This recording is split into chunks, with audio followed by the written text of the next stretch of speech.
This is probably one of the longest shots I have done on this channel so far. You can do this all yourself and not worry about recording it to a separate device and then having to edit it afterwards. This is going straight from here to there and being recorded to the same video file, which is just so useful. Hello there and welcome back to another video. Today we're going to be talking about the Rode Wireless Go. So essentially these are radio mics, one connects to the other, one has a microphone on and the other end receives it and then has a 3.5mm jack which plugs into the camera. The benefit of using these is that you don't need to worry about syncing up the footage. You traditionally, if you're using a lav mic or even if it's on a boom, you'll still record it to a sound recorder, and then in post-production you'll sync those together. That's why people clap, or sometimes you have a clapper board on bigger productions to sync the audio together. With these you don't have to worry about any of that. It syncs it straight to the video file. And the other more obvious benefit of using these is you don't need to hire someone or get someone purely to focus on sound. So what I'm going to do now is turn both of these on. They're very, very quick to pair to one another. As you can see on the screen there, you can see the audio levels coming out of here. So when I tap that, you can see it's starting to peak there on that one. So yeah, they're very, very easy to use. This one plugs into the camera, and then this one you can just clip onto anything like that and it will start recording the audio. So I'm going to go ahead and plug this in now. So there we go, plugged it in. You'll notice that it won't be as echoey as it was before because the shotgun mic, although it is directional, it's still picking up other stuff around the room because it's quite far away. Whereas this, the sensitivity for all of that will be turned down because it's much closer. Both units charge separately via USB-C, which is absolutely fine, and the battery life lasts for ages. One thing that is annoying about having the batteries built in is that you can't change them out. So it's not like I can charge up like 10 for example and switch them out throughout the day. I've never had a problem, but I've always made the conscious effort to make sure that I turn them off in between shoots.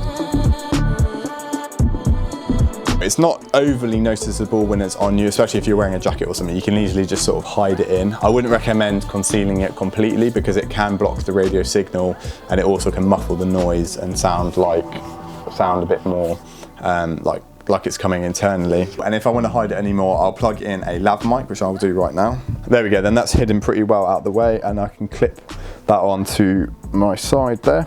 So that will stay out the way and I can hide that with my jumper, and there we go, that's even less noticeable. So the main transmitter itself has a little screen on the front which shows the audio levels. It also shows if it's connected, and you've also got a blue light on this one. If both blue lights are glowing, it means it's connected and it's got enough battery power. The range on it is really, really good, and I'll demonstrate that for you now. Okay, so I've got the camera on a 70mm lens, fully zoomed in. Now one thing, I have just tested this, and when I'm turning the other way, so for example now, if I do the same continuous sound and turn around, you'll see exactly what I mean. So so when I'm fully turned around the other way, it cuts out completely. There's also a lot of background noise. I can hear birds, there's a plane over there somewhere. I can also hear the M25 and the traffic noise from that.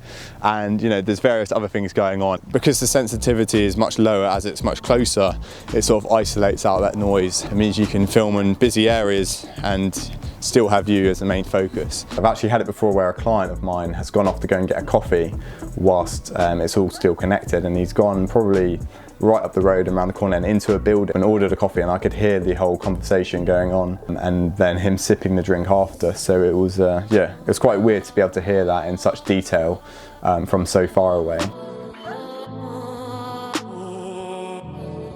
For shots like this where I'm slowly walking towards the camera, it is very, very useful to be able to do this, especially single-handedly, and not worry about someone else standing in the shot or, you know, a boom mic standing in shot. It just sort of solves that problem. It's not the highest quality audio possible, but it is very, very good, especially for the price. The Wireless Go comes with a wind muff, which you can easily just attach on the top. It's got a little red bit which clips in there. Luckily today there's not much wind anyway, so if I blow into it,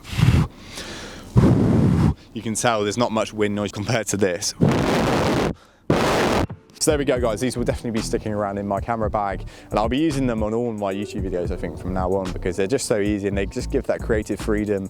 I feel like audio is people say it's always neglected, and it is. It really, really is. I've never really thought that hard about the audio. I've always been so conscious of what I'm filming and how it's looking, and not about how I'm sounding. And so definitely a bit of equipment that's going to stick in my bag. It's just so small it can hide out of the way. You won't need it for every shoot, but it's very useful there, and as a backup option I think it's very, very good. So there we go. I hope you've enjoyed the video. If you have, please leave a thumbs up down below. Subscribe here if you're new, and I'll see you guys in my next video.